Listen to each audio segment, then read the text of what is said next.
Nearly 14 years after Japan's worst nuclear disaster, the area around the Fukushima power plant remains a ghost town. Homes and businesses are closed indefinitely, and the place is littered with belongings abandoned in the evacuation. The exclusion zone is the ultimate reminder of the dangers of nuclear power gone awry. The meltdown at Fukushima led to the closure of all of Japan's nuclear reactors, and the most complex cleanup operation in modern history that continues to this day. The Fukushima plant will stay shut forever, but power companies are clamoring to restart dormant reactors across Japan as the AI revolution sends demand for energy soaring. Here's how Japan is grappling with atomic energy's dramatic comeback in the shadow of disaster. We traveled into the Fukushima exclusion zone with TEPCO, the company that manages the plant. As we drive closer to the site, the radiation counter on the bus ticks steadily higher.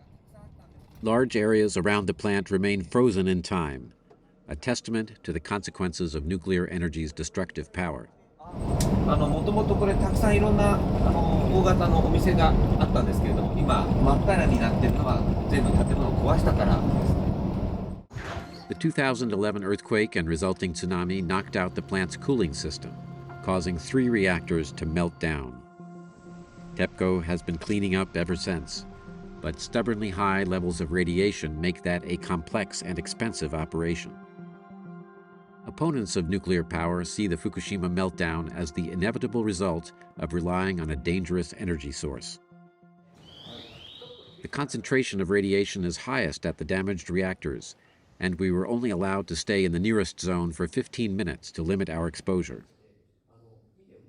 Japan is in one of the most seismically active regions in the world.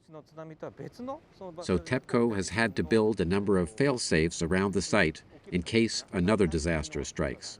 This wall next to me here is 16 meters high, and that's just a little bit taller than the tsunami that hit in March 2011. So the plant should be protected against further tsunamis as decades of decommissioning work continue. Japan has already spent more than $80 billion on making the site safe and paying compensation, and that cost is still rising. 2031年までには最上階の燃料を取り出すという計画が目処が立っているという今現状です。で、これは非常に長い時間がかかります。In the midst of the massive cleanup, TEPCO and other companies are fighting to restart reactors across Japan. Owners of nuclear plants hope that they can sign lucrative contracts with tech companies.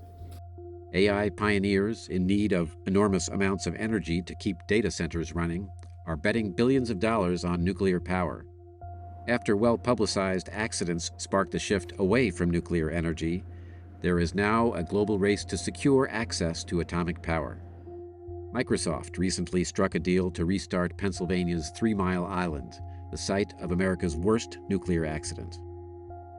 The booming demand for data centers is now supercharging the debate over restarting reactors. Before Fukushima led to a nationwide shutdown, Japan's 54 nuclear reactors provided nearly 1/3 of the country's energy supply.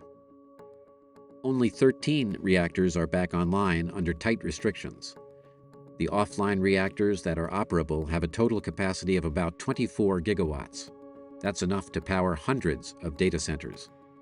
Japan's idle sites include the world's largest nuclear plant, known as KK&PP. The 7 reactors here can generate 8.2 gigawatts of atomic power. That's double the capacity of the biggest plant in the US. On one of his last trips as ambassador to Japan, Rahm Emanuel visited the site to lobby the country to switch the reactors back on. These data centers that are going to be huge and only exponentially growing, and we can see it. You can't get into a situation either you're powering the data center or you're powering your phone. And if we don't have a reliable power, we're going to get to that place. Calls for restarting the reactors may be getting louder, but many in the country remain scarred by the events of 2011. いつ壊れるかもわかんないようなさ、それをまた再稼働するなんてさ、ありえないですよね。で地震もあるかもわかんないし、それ一番怖いよね。地元の振興のためにとかっていろいろな話がありますけども、その後引き換えに本当にね、大勢の人の命を引き換えなきゃできないし。I think the public has every right to ask questions, but at a certain point you get to that choice, you know, that you got to make a decision. I think nuclear power is an important answer to the future. Japan is at a crossroads. Its vast nuclear plants stand ready to fuel a new era that's set to be defined by AI's insatiable thirst for power. But Fukushima's shadow hangs heavy over the country. Radiation levels in the evacuation zone are falling, but entire towns may remain hollowed out for years to come. While many are turning to the potential of nuclear energy, Japan serves as a reminder of the perils when things go wrong.